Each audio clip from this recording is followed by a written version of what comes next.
Hi friends. Hey, good afternoon. It's Sunday afternoon. I'm out here just enjoying the last bit of sun as it goes down behind the house here next to me, and this wonderful weather we had today. And I just wanted to, for lack of planning ahead and being ready, I wanted to just let you know that we have like 12 weeks till the end, less than 12 weeks now till the end of the year. And I wanted to do and launch a every 2 weeks, do a Habits of Health little mini challenge or a mini focus challenge in the hardest time of the year for people during the holiday season, what I call the sugar season.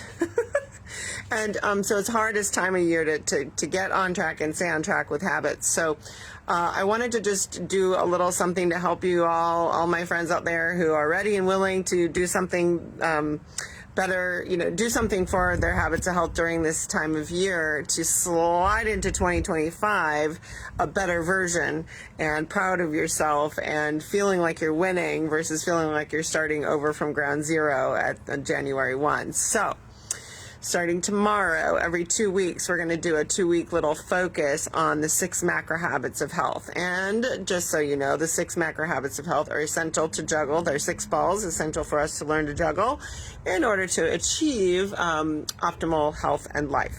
So, number 1 is the healthy habit of weight management. Once you've gotten to a healthy weight, how do you actually manage it? That is a whole different animal than losing weight, but how do you manage it? Number 2, healthy habits, habits of healthy eating and hydration.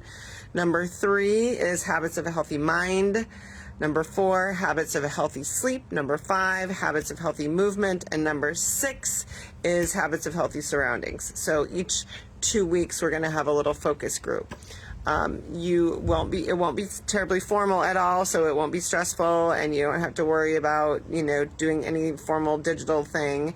But this next couple weeks, I will have a group on a Facebook chat group that will just check in with each other at the end of the day, say, yep, thumbs up, or I did my thing, or take a screenshot of your track, what you did. So this 2 weeks, sorry about that, we're going to do a measurement challenge or focus. So the habits of healthy weight management, what I have found after you've gotten to your healthy weight, or even if you're trying to get to a healthy weight, or whatever you're trying to establish in terms of your overall health and life, what I found is what gets measured you've heard what gets measured, what gets done, but that's not necessarily always true. What gets measured is more likely to get done, but what gets measured is you get better at. What's measured you get more honest with. What gets measured is more manageable and more likely to happen. And more often than not, it will get done. So, and I have learned this the hard way. And raise your hand if you hate tracking, if you've tried it and you failed. I know. Been there, done that. So if you tried to track anything in terms of health, whether it be steps or eating or water or whatever it is, it's an essential ingredient to actually maintaining awareness. And otherwise, if there's no awareness, then everything just goes south, right?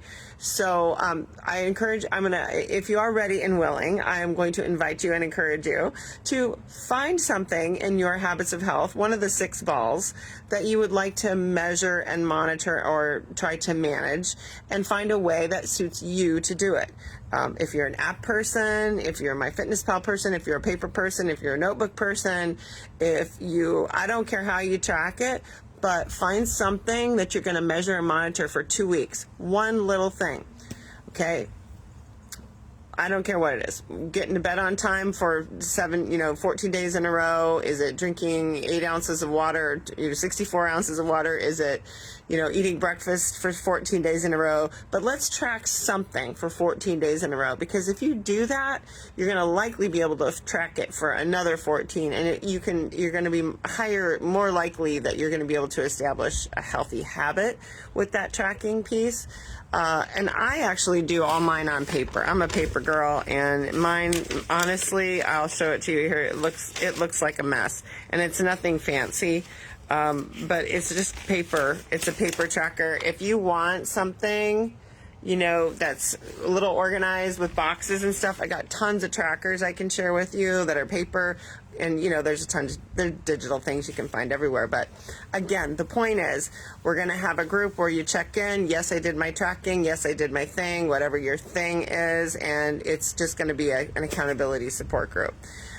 So let me know if you're into being supported and with love and compassion about tracking and trying to do something better. The bottom line is, guys, the more you do little things that you do that are feeling like a win, the more motivated you are going to be. You might not be very confident that you can do the tracking for 14 days, but if you just do it even for 3 days in a row or 4 days in a row, you're going to gain that confidence. And as your confidence grows and your willingness grows, and as your willingness grows and you're willing to do something else now, newly. So it's contagious. So one little win leads to the next. And if we don't think of tracking as a chore, but a gift, it's really important. If we think of new habits as chores and we have to do this or we have to do that, it's a negative and we don't want to do it. And it's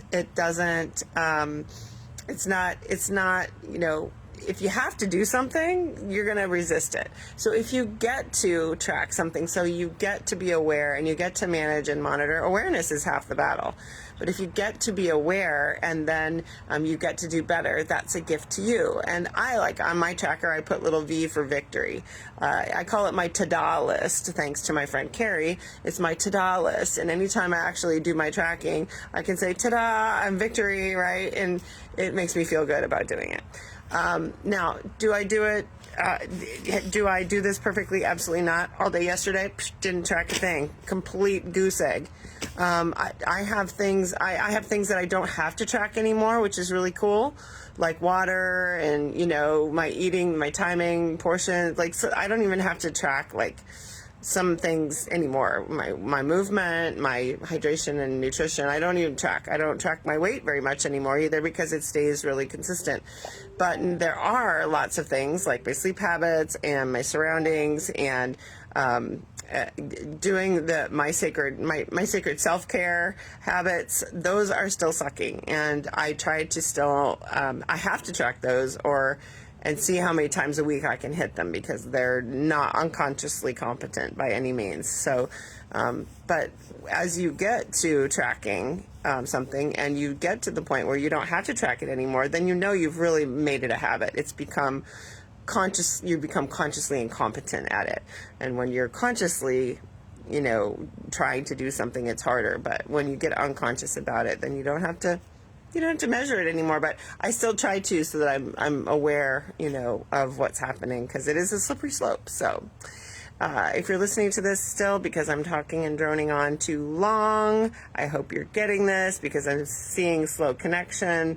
Again, pick something to track. Let me know if you're going to do something, and text me or message me, and I'll put you in our little accountability group. Okay? So I encourage you, love you, support you. If you don't know me, my name is Amy Michelle, and I get to provide health, help, hope, and happiness and healing to people every day. I'm a lifestyle coach, and I help people to have a lifestyle makeover. If you would like one, let's connect. Talk to you soon. Bye.